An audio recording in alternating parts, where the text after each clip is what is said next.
السلام علیکم عزیز طلبہ اور اردو ادب کا ذوق رکھنے والے ساتھیوں، امید ہے آپ سب خیریت سے ہوں گے۔ اگر آپ لیکچرشپ یا ماہر مضمون کے ٹیسٹ کی تیاری کرتے ہیں تو انشاءاللہ یہ سلسلہ آپ کے لیے بہت مفید ثابت ہوگا۔ ہم انتہائی آسان طریقے سے اردو ادب کے سوالات جوابات آپ کی خدمت میں پیش کرتے ہیں۔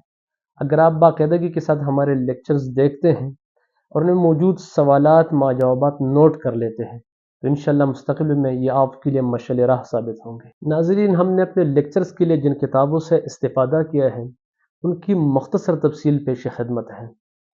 تاریخی اردو ادب ڈاکٹر جمیل جالبی صاحب کی کتاب ہے۔ اردو ادب کی مختصر ترین تاریخ از ڈاکٹر سلیم اختر صاحب۔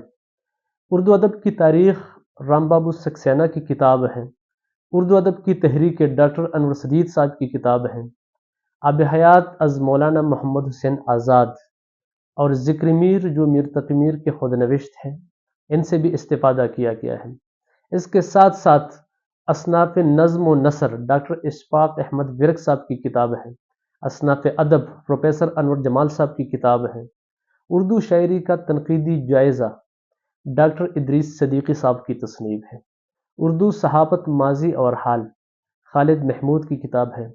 قواعد املا و انشاء اردو زبان و قواعد اور علم بیان، علم بدیع اور علم عروض اختر حسین فیضی مصباحی صاحب کی کتاب ہے اور شفیع احمد صدیقی صاحب کی کتاب ہے۔ ہندوستانی ڈرامہ صفدر آہ سیتا پوری، داستان، ناول اور افسانہ دردانہ قاسمی کی کتاب ہے۔ اردو ناول تعریف، تاریخ اور تجزیہ سفیر ابراہیم کی کتاب ہے۔ فن افسانہ نگاری ہمارے افسانہ نگار سید وقار عظیم کی تصانیف ہے۔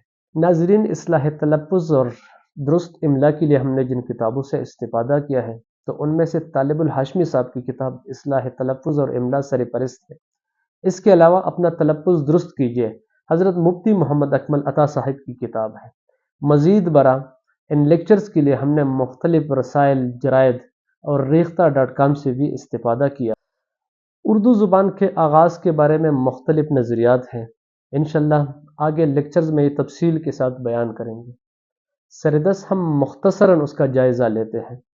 اردو ترکی زبان کا لفظ ہے اور ترکی میں اردو کے معنی لشکر، کیمپ یا خیمے کے ہیں۔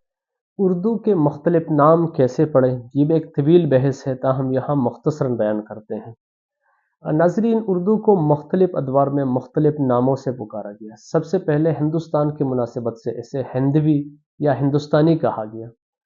بقول شمس الرحمن فاروقی صاحب، جس زبان کو آج ہم اردو کہتے ہیں، پرانے زمانے میں اس زبان کو ہندی، ہندوی، دہلوی، گجری، دکنی اور پھر ریختہ کہا گیا۔ یہاں یہ امر قابل ذکر ہے کہ ریختہ اردو زبان کے ساتھ ساتھ اردو شاعری کے لیے بھی استعمال ہوا۔ چنانچہ مرزا غالب کہتے ہیں کہ ریختہ کے تمہیں استاد نہیں ہو غالب، کہتے ہیں اگلے زمانے میں کوئی میر بھی تھا۔ ہندوستان میں لفظ اردو سب سے پہلے شہنشاہ بابر نے اپنی کتاب تزک بابری میں استعمال کیا۔ شاہجہان کے زمانے میں دہلی کے قریب ایک بازار کو اردو معلیٰ کا خطاب دیا گیا اور اسی زمانے میں پہلی مرتبہ زبان کے لیے اردو معلیٰ کا لفظ استعمال ہوا، جو بعد میں مختصر ہو کر اردو بن گئی۔ ناظرین، اردو ادب کی تاریخ میں ہم نے شعری ادب کا انتخاب کیا ہے۔ ہمارے ہاں پہلا شاعر ہے امیر خسرو۔ ہم اپنے لیکچرز کا آغاز کرتے ہیں امیر خسرو کی شاعری سے۔ امیر خسرو کی پیدائش ہوئی تھی 1253 عیسوی کو اور 1325 عیسوی کو وفات پائے تھے۔ امیر خسرو کا پورا نام یمین الدین ابو الحسن خسرو ہے۔ امیر خسرو دہلوی یہ ایک تصنیف کا نام ہے اور اس کے لکھنے والے ہیں ممتاز حسین۔ امیر خسرو کتاب ہے ڈاکٹر وحید مرزا کی۔ امیر خسرو کے فارسی میں 5 دواوین ہیں۔ تحفۃ الصغر کے نام سے فارسی دیوان ڈیش نے لکھا ہے، امیر خسرو نے۔ امیر خسرو کو امیر کا خطاب کس نے دیا تھا؟ جلال الدین خلجی نے۔ امیر خسرو کی تصانیف کی تعداد کتنی ہے؟ یہ تقریباً 99 ہیں اور یہ تحقیق کی ہیں حافظ محمود شیرانی نے۔ مثنوی قران الصادین کس نے لکھی ہے؟ تو اس کا درست جواب ہے امیر خسرو۔ مثنوی قران الصادین کا دوسرا نام کیا ہے؟ تو اس کا دوسرا نام ہے در صفت دہلی۔ مفتاح الفتوح کس کی مثنوی ہے؟ درست جواب ہے امیر خسرو۔ امیر خسرو کی دیوان کا نام غرۃ الکمال ہے۔ ایک مثنوی نہ سپہر کے عنوان سے کس نے لکھی ہیں؟ تو یہ درست جواب ہے امیر خسرو۔ ایک مثنوی ہے تغلق نامہ، یہ کس نے لکھی ہے؟ تو اس کا درست جواب ہے امیر خسرو۔ مثنوی تغلق نامہ میں امیر خسرو نے کس کے حالات قلم بند کیے ہیں؟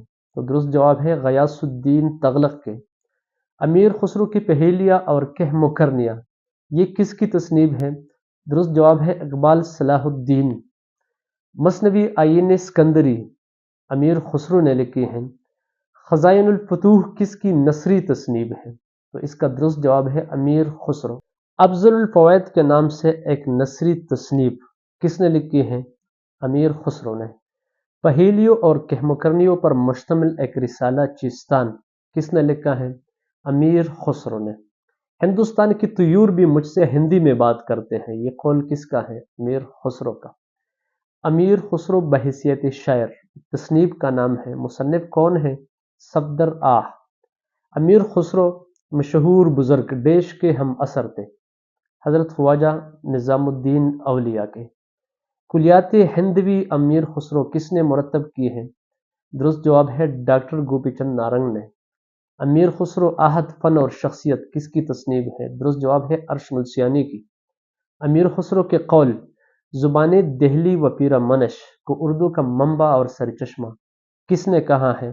تو درست جواب ہے ڈاکٹر مسعود حسین خان نے۔ ناظرین، آج کے لیکچر میں ہم نے اردو ادب کا آغاز مختصراً بیان کیا، اس کے بعد اردو کے مختلف نام کیسے پڑھیں اس پہ مختصراً بحث کی، اور امیر خسرو پہ ہم نے تقریباً 25 سوالات مع مستند جوابات آپ کی خدمت میں پیش کر دی۔ اللہ تعالیٰ سے دعا کرتے ہیں کہ یہ آپ کے لیے مشعل راہ ثابت ہو جائے۔